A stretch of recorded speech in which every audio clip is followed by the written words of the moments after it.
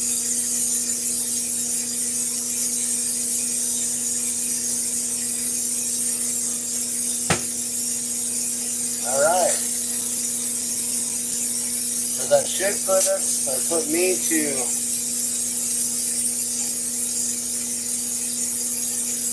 80. I only got 20 more to go. So another 2 more sessions this long, which looks like it's 70 minutes. So another 140 minutes. So yeah, that's how long it's going to take. I'm going to let y'all go. You guys have a beautiful day. Love and blessings. I'm going to continue to smoke real quick. But I'll see you guys soon. Thanks for tuning in and watching.